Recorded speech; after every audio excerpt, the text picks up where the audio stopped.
Research Ethics Week, and the theme was research integrity, I can't say that word, and trustworthy science, challenges and solutions. And I think in that kind of melee of things, the information sciences is increasingly integrating into every aspect of research. And we all know that hiring graduate students to disseminating research how important information science is. So as our contribution to Ethics Week, we're very fortunate to have two of our great librarians from the University of Minnesota Library to come to talk to us. And they're going to talk about managing and copyright data issues. And this comes out of it, but we've invited them because there's been an ongoing discussing with the Graduate Studies Committee and the librarians about copyright issues to do with theses. And hopefully they're going to bring up some of those issues and generate some exciting discussion. And first off will be Nancy Sears. She's the copyright librarian at the university. She's a member of the Bar of Minnesota with a JD from Michigan, University of Michigan. And during her legal study, she interned with the Electronic Frontier Foundation, so it's something you're aware of that. And then second will be Allison Langham, and she is our librarian. By that I mean she's the librarian with responsibility for civil, environmental, and geomechanics. And she's been very involved. She's only been at the university since 2017, but she's been very involved in events that have been happening in the department. She's attended a number of graduate student presses and stuff, so we're very fortunate to have Allison as our librarian. Allison has a PhD in chemical engineering from the University of Minnesota. So she has a very good pedigree to start with. But in addition to that, she also has a master's degree in Library and Information Science at the University of Wisconsin. So I'm going to hand the floor over to Nancy, who's going to start, and then Allison. And hopefully we'll generate lots of discussion. I think that's the nature of what this event is meant to contain. And if you go over, we can go and sit in the faculty lounge and continue the discussion. So, Nancy. Thank you. Hi. Let me get this in presenter mode.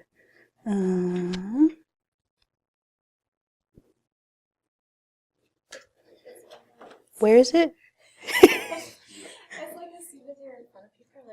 No, I don't usually. I don't present off of other. Okay. I don't present off of Google Slides that much. I'm trying to make the transition.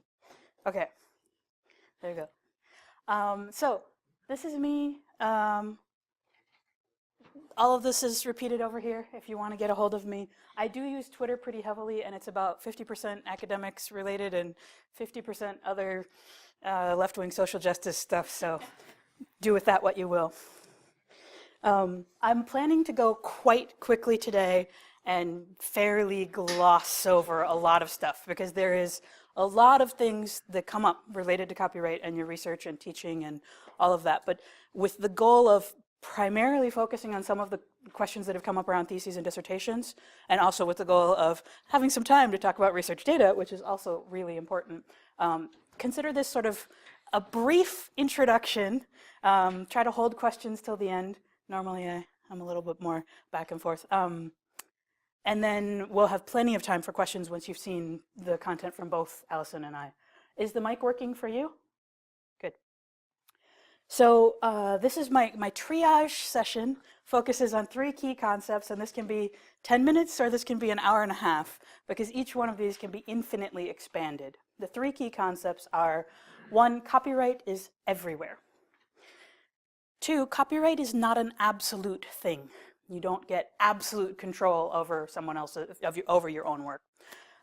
And 3, and probably most important for things relating to research and publication, contracts affect every possible element of what the law does with respect to copyright. If this is all you remember, you're doing well. You'll be ready to ask the right questions when they come up. One really important thing to start with when we're talking about copyright, a lot of people, when copyright is discussed in the news or when it's discussed at a policy level, it tends to focus on creators and users and separate those into different groups. And when you're thinking about things like corporate content creation, like movies you go see in a movie theater, that makes some sense, except even in that context, it doesn't really work. In the academic context, this distinction between creators and users really, really doesn't work. you are definitely a creator of copyrightable works. And that is true not just of you as academics. This is true of literally anybody I work with. K-12 students, the quilting guild that I worked with a couple years ago. Everybody is creating things that have copyrights. And everybody is using works that belong to other people. And even, well, not even Disney. Disney's whole shtick is using things that were created by other people. Cinderella, Snow White, all of the sort of classic Disney movies are based on things that already existed and yet are, newly envisioned by Disney in very important and influential ways. So this is my important framing for everything about copyright, is you definitely own copyrights. You are a creator. You are also a user. And talking about those things as if they're separate issues is not going to be helpful to anybody at any point. So we're all in a cycle of creating and using. On key point number 1 here, copyright is everywhere because, and this is something that many, many people find surprising, copyright happens automatically. As soon as the child paints the picture, the copyright in the picture exists. As soon as the picture is there, the copyright is there. And as soon as the parent takes the photograph, the copyright in the photograph is there. And theoretically, as soon as I compiled this into my slideshow, there might even be another layer of copyright in my compiled slides. You can get a copyright due to selection and arrangement in a compilation. So there's at least 2 copyrights visible on your screen right now, the painting and the photograph, and they happen automatically. And the automatically thing is the most important thing and the most surprising thing to some people. A lot of people think that if you don't see the C in a circle, then you don't have to worry about copyright. Not true. Also, sometimes you see the C in a circle and it's a lie. Like when the Journal of the American Medical Association published an article written by President Obama at the end of his presidency. I will touch briefly on the fact that federal government works have no copyrights. So if President Obama writes something, there is not a copyright in it. Even when they give it to JAMA, there's still not a copyright in it. So when you put copyright JAMA 2015 in the footer, you're lying. And yet that happens pretty commonly, so it's not like a malicious lie. So C in a circle doesn't actually mean much. Usually it's useful information for you. Who thinks they own this? Who thinks they have the right to control this?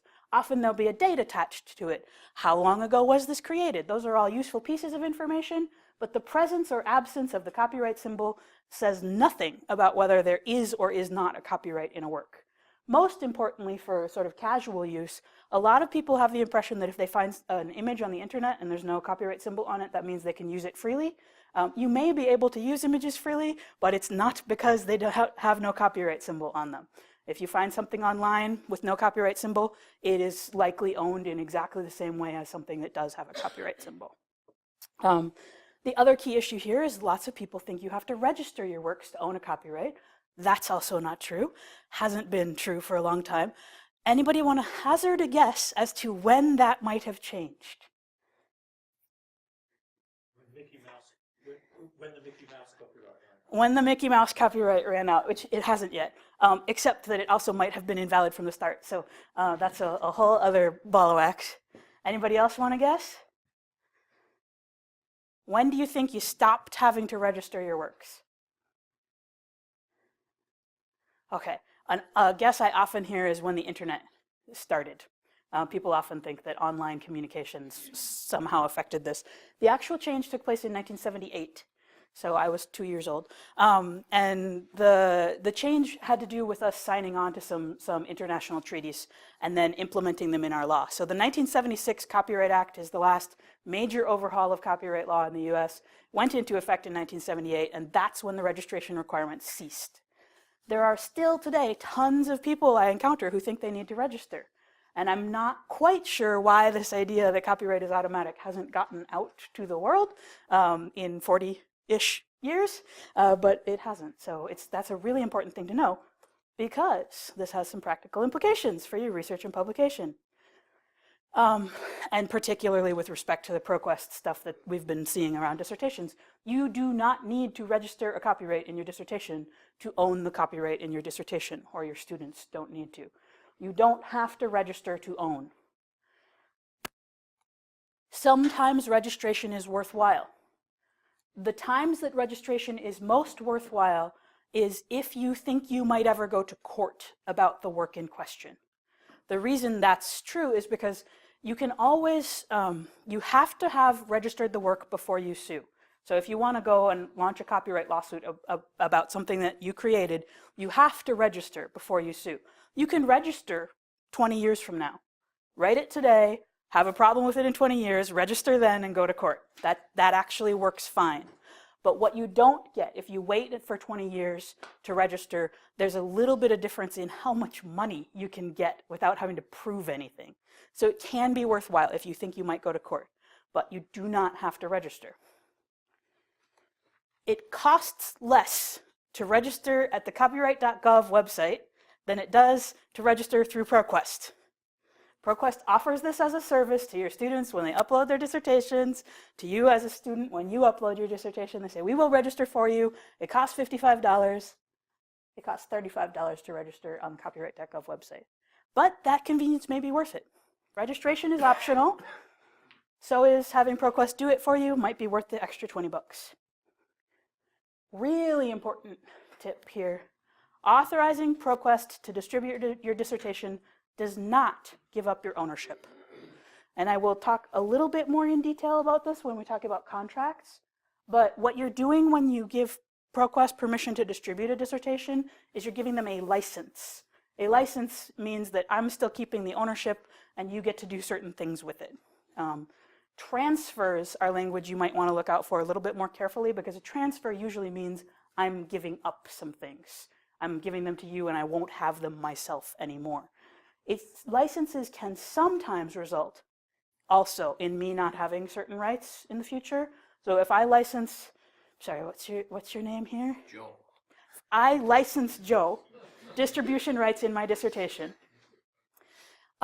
he can distribute it and I can still distribute it. But if I give him exclusive distribution rights in my dissertation, exclusive is a magic legal word that means he's the only one who gets to do that. So if I give up rights in a license that's exclusive, that's a little bit like a transfer.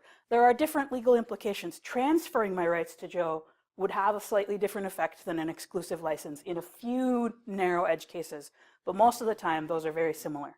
Non-exclusive licenses, which is what ProQuest asks for, are saying you get to distribute it and I get to distribute it. So that's an easy, you're not giving up ownership. Why ProQuest is an essential part of our dissertation distribution mechanism is a much bigger and more systematic issue. And we're looking at different things around that, but right now, sharing through ProQuest is part of the graduate school's process for this. You're not losing rights. That's a really important thing to know. What rights do you have? You have basically 4 rights. We talk about these, sometimes lawyers call these the bundle of rights. You have the right to make copies, distribute copies, perform or publicly display the work, and prepare derivative works. Most of the time, it doesn't matter that this is what's in the bundle, but one that a lot of people forget about is the derivative works right. If I transfer my copyright to Joe, if I just say, I transfer all my copyright to Joe, I have given up all of these rights. And the derivative work right can include the right to adapt it in your own future work. So you do want to pay a little bit of attention to what you're giving up. A lot of publishers ask only for things like distribution rights. If they ask only for certain rights, you still get to keep the things they haven't asked for. But it does make reading your contracts kind of useful.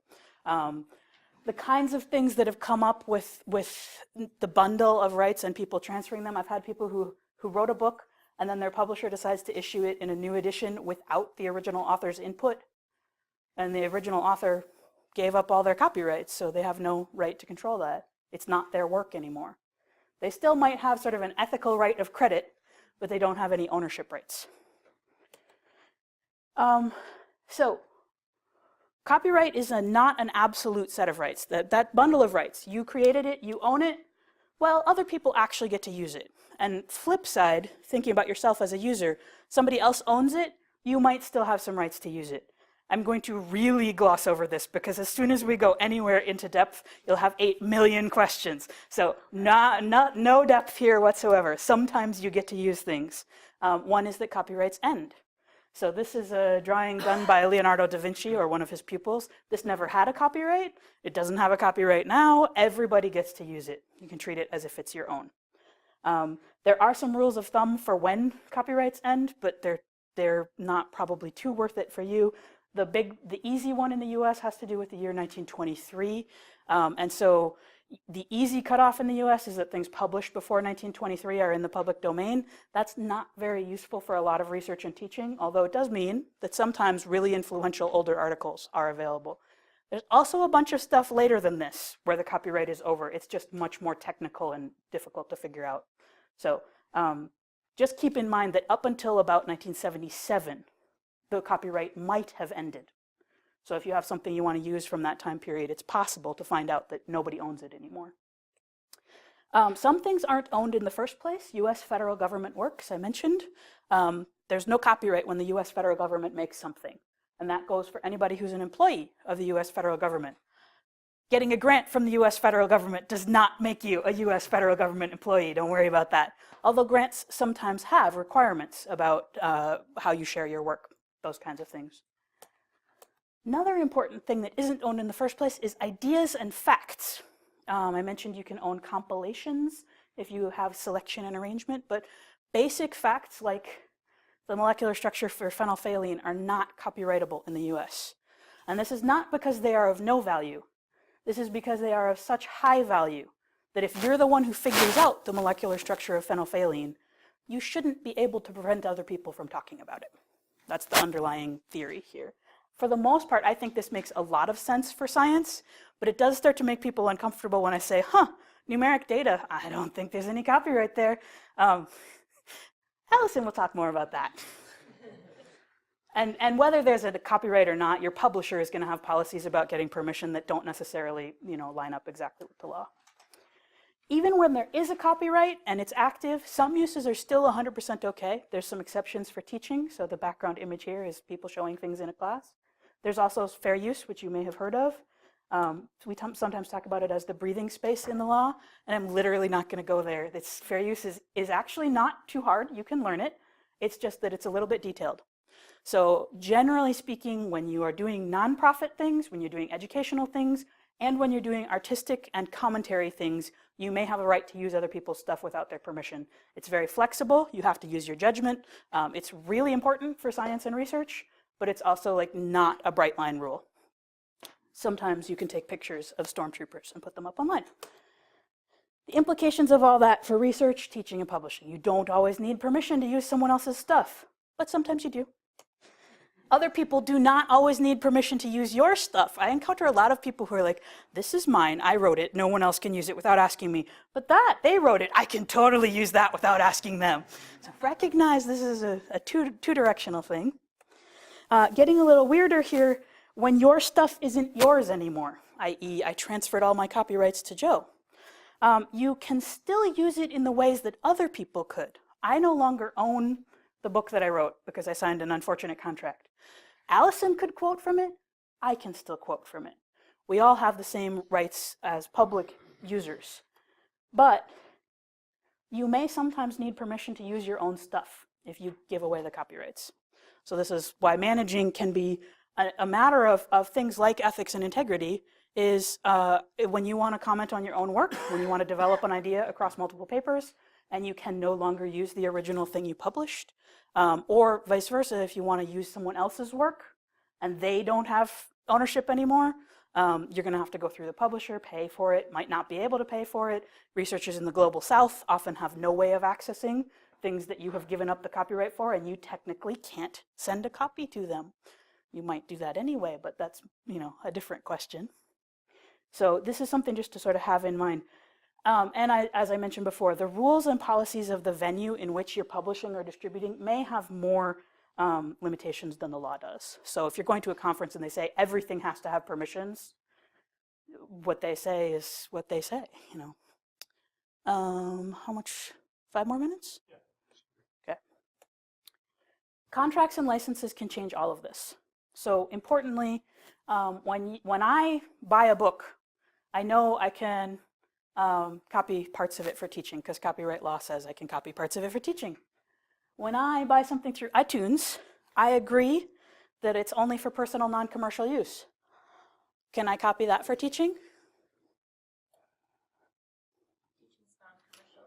Is teaching non-commercial? I'm getting paid for it. I've definitely, so nobody has ever, like the people at the iTunes end, Netflix is the one I've heard discuss this, they will not define personal non-commercial use. It's not in their interests to define it. You can make your best guess. It's a nonprofit institution, so maybe it's non-commercial. I'm personally teaching. Yes, maybe I can, maybe I can't. Nobody knows. Implications for your research, teaching, and publishing. This is where, like, things like your iTunes user agreement, you can't necessarily negotiate. But when you are purchasing content for your lab, you can negotiate. So if you are signing an agreement for some sort of content or data, know what you're agreeing to. We actually have a full-time staff member at the libraries whose job is to negotiate our library subscription licenses to retain as much use rights for our campus as possible. And we have to negotiate a lot to get some things. If you are getting content or data from elsewhere at your institution, you may sometimes want to check what you're allowed to do with it, especially if you're doing something new. We usually try to negotiate, for example, for library subscription databases, like we do usually try to negotiate that people can kind of research mine them, turn a computer loose and dig through things. But some of our vendors will not sell that right. They don't allow that as part of what we subscribe to. And when somebody on campus goes ahead and points a program at those subscription databases, the vendor will cut off access, usually just to the one IP address, but sometimes to the whole campus range of IP addresses. So when you're using institutional subscription stuff and you're doing something a little bit surprising or new with it, your guesses about what you can do or can't do can sometimes have implications for other people. It's a thing to sort of have in mind. Usually disagreements about these kinds of contracts result in some disruptions to the business relationship, as in the IP addresses being cut off, as opposed to a lawsuit. They can result in lawsuits, but they often don't. For you as a creator, the default rule of law actually is that your employer owns anything that it is your job to do. And theoretically, it's your job to produce scholarship. So the default rule of law would actually be that the university owns everything you produce. That said, the university has a policy that changes that, and there's a long-standing academic tradition of having policies like this, more recent to actually codify these. If you are an employee who is a faculty member or faculty-like, we're faculty-like some of the time, you own your scholarship, you own your academic and teaching works. That's university policy. If you have somebody that you're working with who's a non-faculty member and really isn't faculty-like at all, things that they produce are owned by the regents. So there can be times when you're teaming up on a project where you end up with a complicated set of ownership, faculty ownership and regents ownership. You can plan for that ahead of time and make an agreement about it. If you are like on a committee for the university, that would be, a report out of that committee would be an administrative work. The university would own that. Implications around that. Know your employment terms. And for students, if you're going into employment, especially with a smaller organization, you might be able to negotiate the terms of your employment. Take slightly less salary to have more control of your research. It's a possibility. More importantly, when you publish, you sign over a lot of rights, and you don't always have to sign over all of them. The kinds of rights people often want to retain, and by retain, again, remember, we can agree to share. You can have all those rights, and I can also have all these rights. So the kinds of rights people often want to retain are the right to use in their teaching, the right to use in their future work, so derivative works, and the rights to share online. My favorite thing, my favorite publication agreement is you can have all the rights and I'll keep all the rights. That's what I always ask for when I'm given a contract. So, yep, you can do anything you want with it. I'm also going to do anything I want with it. But you can also check publisher policies, because a lot of publishers have policies up front that allow certain amounts of sharing. And I'm not even going to go into detail on this because I excerpted some relevant to this discipline. Is this the ACS? This is the ACS one. This one, ACS requires everybody, and this is with Allison's help identifying relevant contracts, ACS requires everybody to give them all the copyrights, but then they have a long list of things that authors are allowed to do with their works. And they're very clear in some ways. So reuse, republication in theses or collections. They're real clear about dissertation reuse. If you publish an article with them, They have a pretty clear allowing submission to the degree granting institution, but then there's these ethical guidelines that you have to go look at. Did the ethical guidelines say something about online stuff that was different? Yeah, I think this one was relatively straightforward. So this one on dissertation reuse is relatively straightforward, but then there's, I think, 4 or 5 different sets of what you can do as an author. You can reuse in your future works under these certain conditions. If you want to maintain all of the details, you can. I just like to agree to share everything. And then this is the ASCE contract. So this is a transfer. And then they say subject to the following, and so there's a lot of things you can maybe do, things you can do, but some of these are, the ACS one is more complicated, so in some ways harder to interpret, but this one is a little bit less complicated, which also is in some ways a little bit harder to interpret. So Nancy was just talking about copyright, which is definitely related to the ethics of publishing. It is the last day of Research Ethics Week here at the University of Minnesota. And so I'm going to switch directions a little bit and talk about the ethics of data management. So I used to work with the military, and in the military, well, you often don't have that much time. I definitely don't have that much time to talk to you, so I'm going to give you the bottom line up front.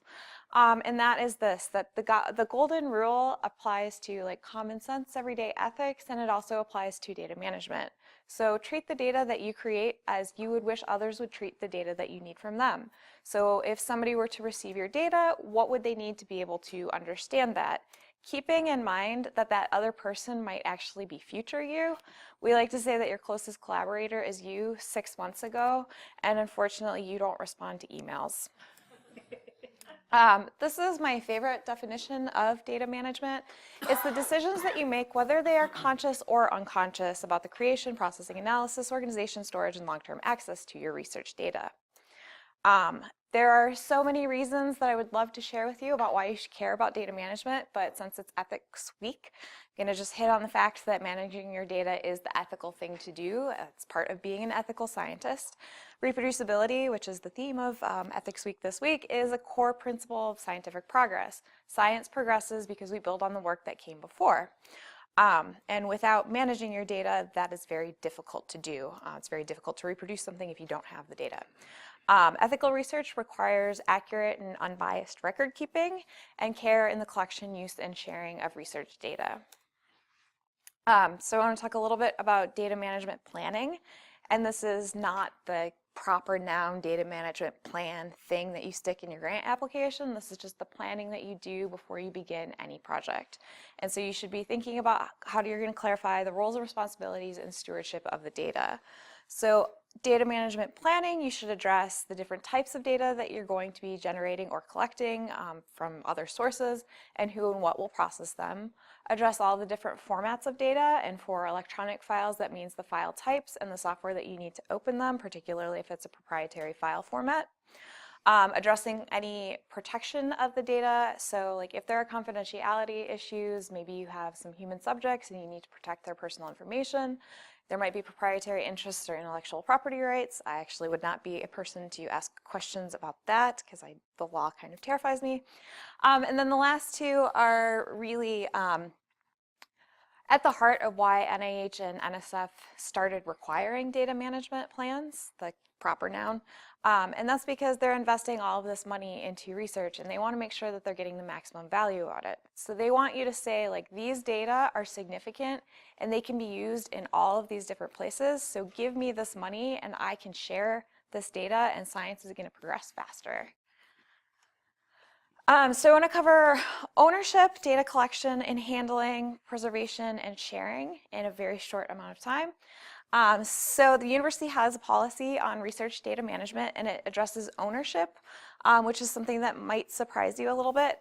So any research that is acquired or generated by the university employees, which is probably everybody in this room, the university owns that, and the PI is the steward of that data.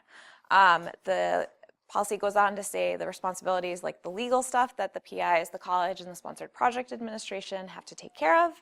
And then the libraries, IT, OVPR, the Academic Health Center, We're responsible for developing institutional data management solutions. So in the libraries, we have lots of people who can help you with data management. And then we also manage the institutional repository, which is the University Digital Conservancy, which maybe you've heard of. Your thesis will eventually go in there. You can put any materials in there that you would like. And then there's kind of a subcomponent of that, the data repository at University of Minnesota Drum, where you can put your data. The policy doesn't state how long you need to be managing your data and retaining it. It defers to whatever other requirements, maybe laws, certainly funding requirements. And so I have an example here from the Engineering Directorate of NSF, and they say that you should address this in your DMP. This is from DMP, guidelines. You need to define the period of data retention, and it needs to be a minimum of 3 years after the conclusion of the award or after the public release of the data. If you think about that, that's not just manage your data for 3 years. No one has a 0-year grant, so you have to think about all the years that came before that have are adding on time that you need to be managing your data. And then there are some related policies and procedures, and Nancy said there's Z-links to these slides if you want to click through those. So as far as collection and handling, I kind of mean the how do you do data management? And although lab notebooks are a very old technology, they've been around for hundreds of years, they're actually still very valuable. So a good lab notebook would describe for the experiment when you did it, why you did it, what you plan to do, and what you actually did. And you can be like Alexander Graham Bell and draw flowcharts and diagrams of your experimental system. We've also progressed a little bit technologically, so if you want to take a picture of it, print that out and paste it in the lab notebook, that's another way of doing it. Record the observations, and sometimes you're recording things by hand, sometimes you have an instrument that is generating data, sometimes you're doing simulations and you're creating all of your data. Go ahead and print that out and paste that into the lab notebook, and then record what do these observations mean, and make sure that you're recording facts, not opinions. Then after you've finished your experiment, think about what it means in the larger context of the project that you're working on. Now that you know this, what are you going to do next? These are some general rules about lab notebooks. So record things as you go along. The next day you will probably not remember everything that you did. Use permanent ink. Don't use whiteout. Don't scribble things out or use black markers on them. If you make a mistake, a single line through it is what you want to do. There are a lot of stuff that you would want to paste into your lab notebook. Like I was saying, pictures, data, analysis results. Also, if you're having discussions with people, take notes if they're a face-to-face discussion in your lab notebook. If you have kind of an email discussion with someone, go ahead and print those emails out. This is something that only I have seen old people do. My parents still do this sometimes, but follow along. It works. Print them out, paste them into the lab notebook. They won't get lost that way, and you won't lose the context of why you were talking about this with someone. Don't remove anything that you've pasted in. Don't tear pages out of your lab notebook. And then the last three are ones that seem like they should be self-evident, but people do them all the time. So say you're in the lab, you want to go do a quick reading. You forgot to take your lab notebook in there, and there's a nice stack of paper towels, and so you jot something down on the paper towel. You can't just stick that in between the pages and think that that's good enough, that that's going to last, because what happens if you get a drop of water on it? The ink's going to spread. What happens if you drop the lab notebook and it becomes separated from the experiment that it relates to? The next one is something that I have seen as well. You want to write in the primary language of your lab, which is probably going to be English here in the US. I was working with a lab group. Somebody had graduated and left their lab notebooks. The notebook is in a mixture of English and Turkish, and there's nobody left in the lab group who speaks Turkish, so all of that information is lost. And then yes, it feels like that lab notebook is yours, but it's actually not, because it's data, so it belongs to the university and your PI is the steward of it, so you leave it here when you graduate. If you have something that you're gonna finish writing an article after you leave, take a scanned copy of it. As far as electronic data, I'm pretty sure we've all done something like this at some point and then regretted it. So these are some basic file naming rules. So be descriptive. Don't use abbreviations and acronyms. You might forget later on, and other people probably won't understand them. Don't embed information in the directory structures. If you think about this, you want to have all of the important components, and there are like important components of like date or maybe sample type, project that something goes along with, who did it, all of different components. You want those to be part of the file name because that file is almost certainly going to be moved at some point or sent somewhere else at some point. If I email you a file and I have all the information embedded in the directory structures, you're going to lose all of the contextual information. And so you might get a file that says like analysis.xlsx, and you won't have any idea what that relates to. Use numerical dates of the year, month, day format. This is something that drives me crazy. Like, people like to write out the month name, but why would you want your data to sort in alphabetical order by month? I personally would never want that to happen. Use version numbers. Have you ever put final at the end of a file and then gone through like 8 rounds of revisions after that? Use a version number. And also use leading zeros so that things sort nicely for you. The computer doesn't understand that -1, you want that 1 in the ones column unless you tell it that.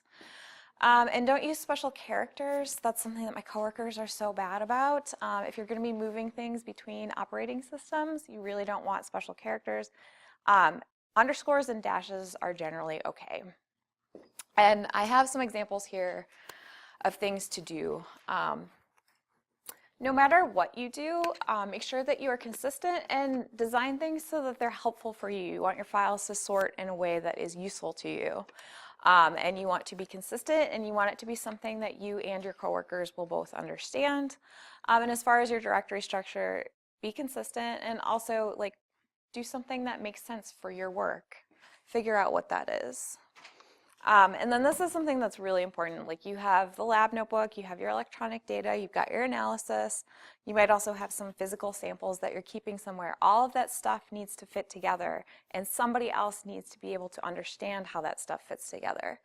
So again, pasting things into your lab notebook, also recording the file name of where on your computer, the file name and directory of where on the computer this data lives. If you are collecting samples, have a defined naming scheme for them and also record that information. And you're in an academic environment. Graduate students are hopefully going to graduate. Regardless, graduate students and postdocs are going to move on at some point. And most likely the research that they're working on is not going to just completely end, or at least you don't want it to just completely end. And if there's not clear data management, the people who come after that sometimes can't use your work, and then your work is not actually particularly valuable. Okay, all right, so, sorry. Okay, so you have your data, it's really nice, but if you don't have the metadata and documentation that go along with it, it's actually fairly useless. And so I'm not even gonna try to open these. So here's an example of a file. This happens all the time.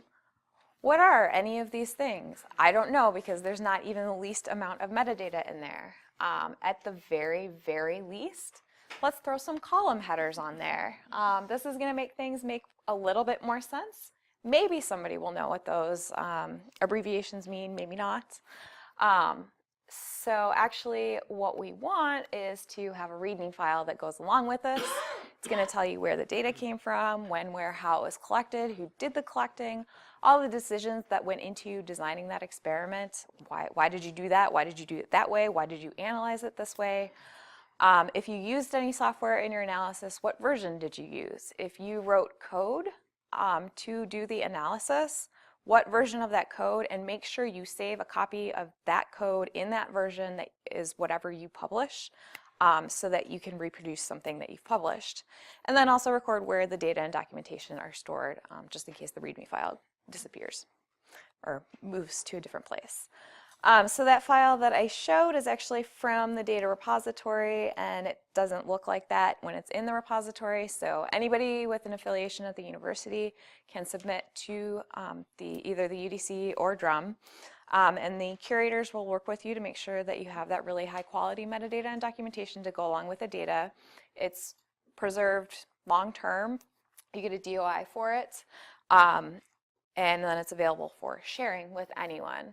And so this is the actual file that they helped create. So there's a nice cover page. They tell you when it was last updated, who did it, even where the funding was coming from. There's the data. Look, great. There's a legend, so we understand what those column header means. And then they even give you the equations. So the last 2 columns in that table are calculations, and who knows why we're multiplying gross energy by 1.15 and then subtracting 2331 from it. But if we were to go to the paper by Kerr from 2016 and look at equation 9, we could probably figure out why we were doing that.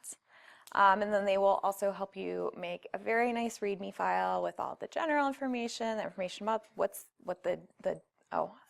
information about sharing and access, and they'll give you a citation that people should use when they use your data, and the methods, and then again that variable list, so all of the naming stuff. Okay. All right, I'm almost done. Preservation. So everything dies eventually. Hard drives die all the time. Cloud services might go out of business. Sometimes bad things happen. I personally have a lot of worries about flood damage, water damage. I have an irrational fear that the fire sprinklers are going to go off and ruin my computer.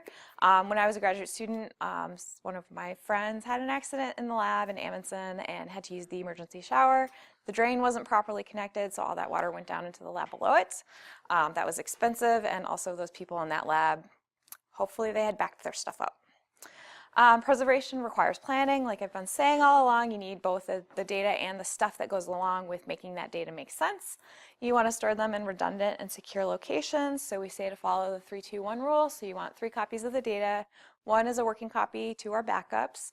You want them to be on 2 different kinds of media. So you can have them on your laptop, you can have them on a server, you can have them on cloud.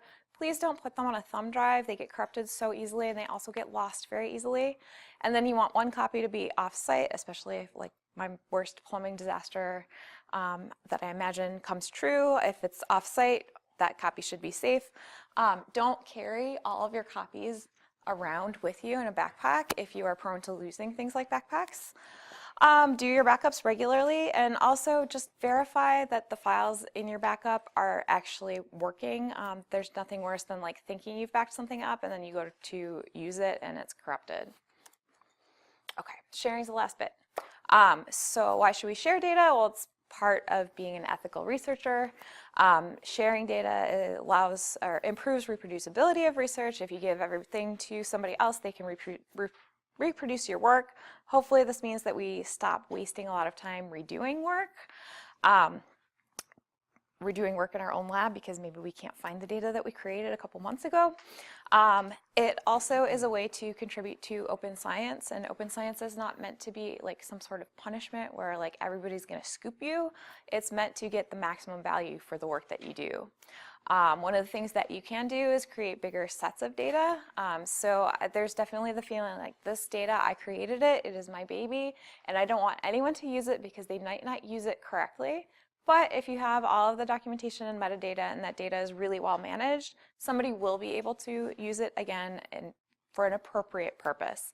And then if they don't, it's kind of on them. It's also a way to get visibility for your work. Data citations are a thing. They don't count in tenure and promotion guidelines for all departments at all universities, but they do at some. It would be a nice thing to be able to say in your like job application, hey, I created this data set and all of these other people have benefited from the work that I did. That's also something that you might want to put in a grant application. You're also required to share data, particularly if you receive federal funding. In 2013, the White House Office of Science and Technology Policy released this memo that said that all federal agencies that spend $100 million or more on research had to come up with a plan for public access to the publications and data that come out of the research that they're funding. These are the where you should be sharing thing part from some of the agencies that would fund research in engineering. Some of them are a little bit vague, and there was kind of this anticipation that they were going to come out with more. At this point, we don't know that that's actually going to happen because we're not sure that there's a single person working in OSTP. There might be maybe one person working in the White House Office of Science and Technology Policy. However, your publisher might also have data sharing requirements. So if you want to publish in Science or Nature, be ready to share all of your data, your methods, your protocols, the code, everything. And a lot of other publishers don't necessarily require it, but they encourage it. And one thing that I am not having time to talk about, and I'm sorry, we're really running low on time, but I'm almost done, I promise, is that if you can't provide the data to back up something that you published, even if it was 10 years ago, your paper can get retracted. Throwing your raw data into a zip file and then attaching it as supplemental information on a paper is not sufficient. That doesn't give anybody enough to actually do anything with the data. This video cracks me up. The panda is Dr. Judy Benign, and she would like to use some data that the brown bear created when publishing this article in Science that he's very proud of. And, well, there's a series of snafus.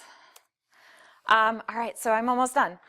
So ethical research requires data management. So make a plan to manage your data, then actually follow it.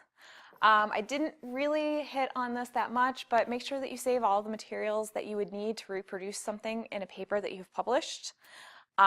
Per Nancy, don't sign a publisher agreement without reading it. Don't click through something. Actually look at what it says. And then please ask a librarian for help. I certainly love data management. I think Nancy loves copyright. Or maybe a love-hate relationship. No, I don't. Okay, you love it? Okay, yeah. So that's it.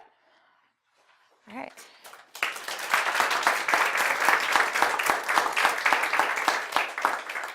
So we have time for some questions. Kimberly. Wait for you to get the mic.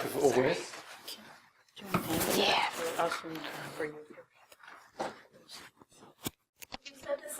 First of all, really wonderful presentations. Honestly, I didn't know what to expect coming here, but it kept me engaged the whole time. So thank you so much. Yeah. But maybe you said this, but the URL up there is. Do you happen to have these presentations up there? Say if we want to give our students a list of instructions of what to follow in our notebooks. Yes. Okay. I would also love to come talk to. Sorry, I put it down and I already forgot. That's why I was Yes. thinking the question would be for you. I wanted to drink water. Yes, I would be happy to come to talk to a lab group. I'd be happy to talk to a larger group of graduate students. I just talked to some undergraduates in one of their lab classes in mechanical engineering earlier this week. And there is more stuff in the slides here that I didn't cover. And the slides are at that link. So. And then there was something that a number of us faculty were talking about this morning having to do with some sort of copyright, I don't want to, like argument or disagreement between the wording in what journals will allow and what ProQuest, the thesis publisher, allows.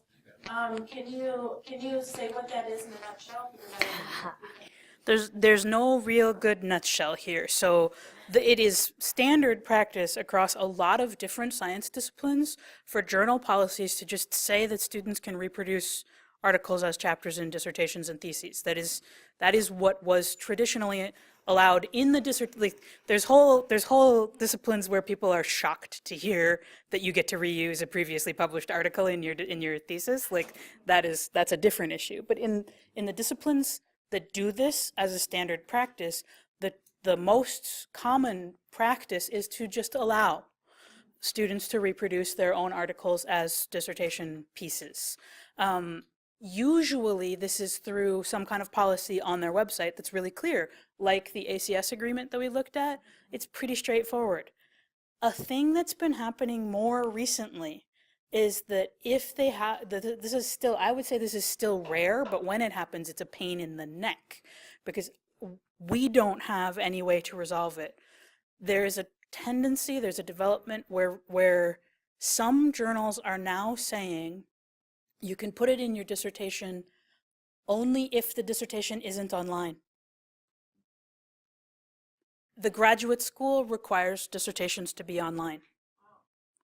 I don't know what the graduate school has done to resolve this for students who we can put an embargo on things. You can have your dissertation not go online for a number of years, but that can only be renewed once. The maximum amount of time, I think, is like 2 renewable 3-year embargoes. After that, it is a and the baseline is that, which is common across a lot of universities around the world, it's evidence of your scholarship, so we require there to be a public copy of your dissertation. Traditionally that was paper, but now it's online, and that's just how it is. So there's this rock and a hard place between some journals who have a policy that yes, you can use it, but not online, and the grad school who says it has to be online. And we don't have a great resolution for that one, and I'm not sure what the graduate school is doing to resolve that. Have you actually heard a resolution? Yeah, so yeah, it's one of the things you can do about that, though, is negotiate the publication agreement up front. If you're a student and you're signing a publication agreement, read it. And if it says anything other than that you can absolutely use it in your dissertation, cross out the line and write in, I can put it in my dissertation in any format. Like, you don't have to write it in legal language, you just have to write it clearly. And if they do not agree to the change, like if they take your piece of paper that you've made changes to and don't say anything, they are considered by law to have agreed to your changes.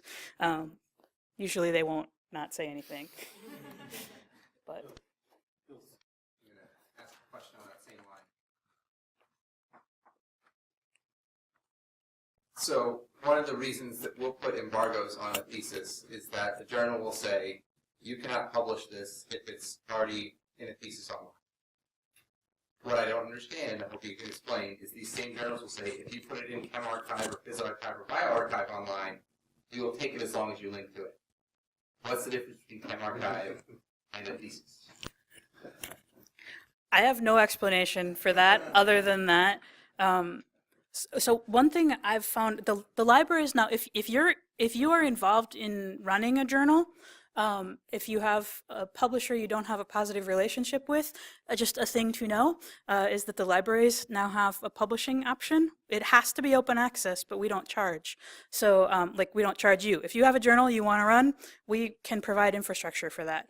And one thing I have learned in my involvement with our infrastructure project is that a lot of academics think that the journal policies about where it has been published before and those kinds of rules, they think that there are some sort of freestanding rules about that, like prior publication. What are the rules about prior publication? They're made up. They're made up by each journal.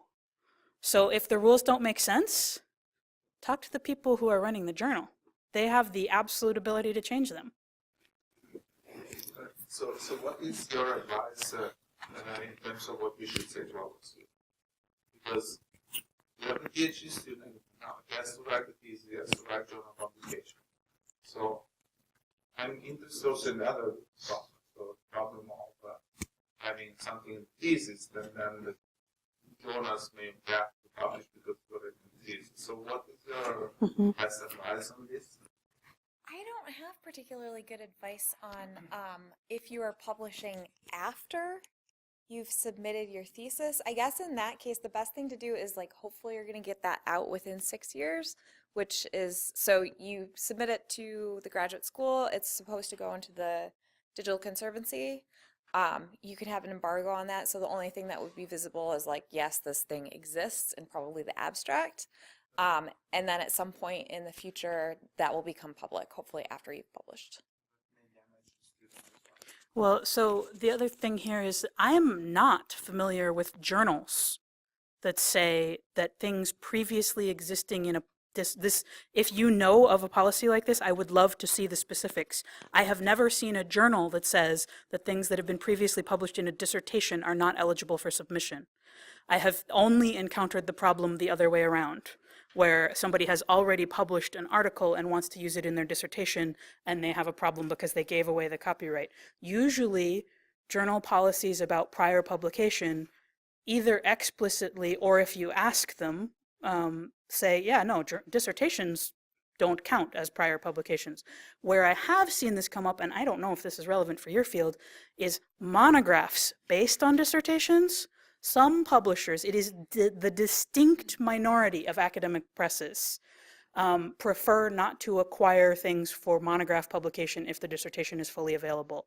Most of the academic presses, and I have gone around and asked acquisitions editors at many presses, most of them say, if your online dissertation is a problem for our book, we are not doing a good enough job in the book publication process, because your monograph should be significantly developed from what you had in your dissertation. The other thing around the sort of monograph problem is that so how long has ProQuest Dissertations existed? How long has University Microforms existed? You have been able to acquire a copy of Dissertations for a fee as long as I've been involved in academia. I think UMI has existed since at least the 70s as a clearinghouse for, having copies of dissertations that anyone can get. So somehow publishers never had a problem when there were copies of dissertations that you could get by paying UMI or ProQuest. But now they have a problem when there are copies of dissertations that you can get for free online. So the problem isn't really about the prior publication. It might be about the prior publication for free, but there's more going on here than just, oh, there's already a copy people can read. There's already a copy people can read for free or something like that.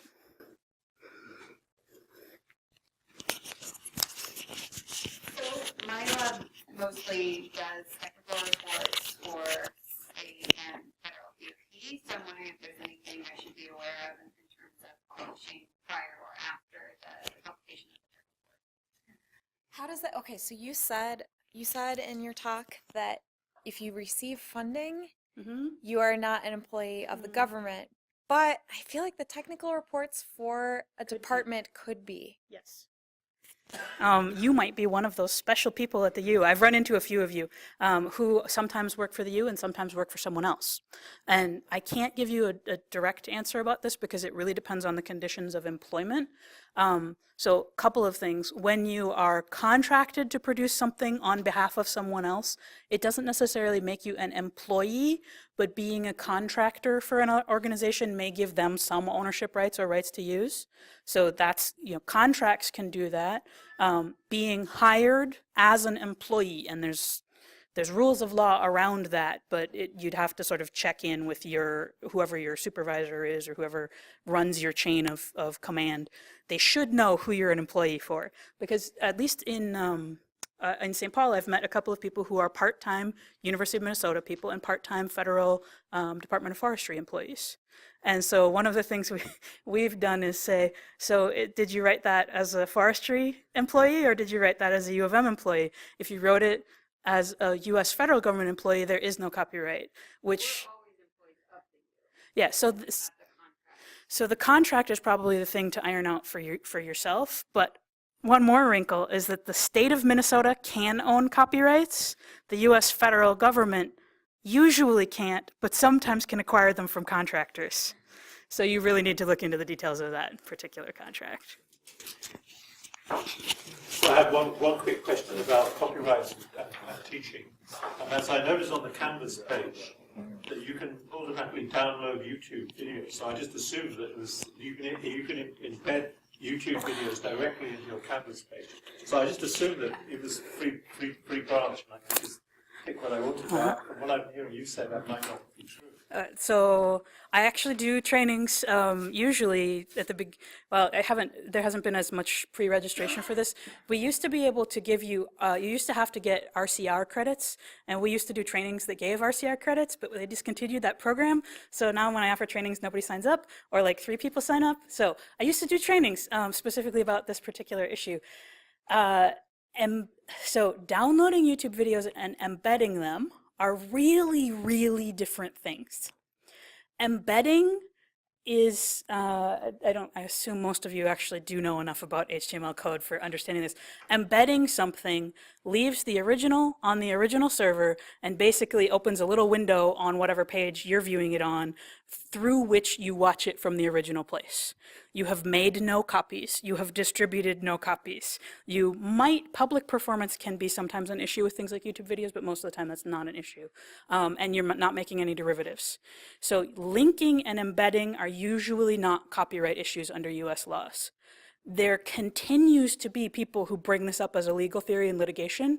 And so within the last couple of weeks, there was one case that said that embedding tweets that were themselves unauthorized copies of someone's picture was infringing. which is an interruption to how the internet works in the US right now. But at the same time, there was also a separate case in the same week that said that linking to things was explicitly not an infringement. So I think overall, the safe thing with US law is to continue to treat it as linking is not a legal issue. Embedding is the same thing as linking. The EU keeps introducing legislation to change this because they want to control things a little bit more. Downloading from YouTube raises another issue, which is the Digital Millennium Copyright Act anti-circumvention provisions.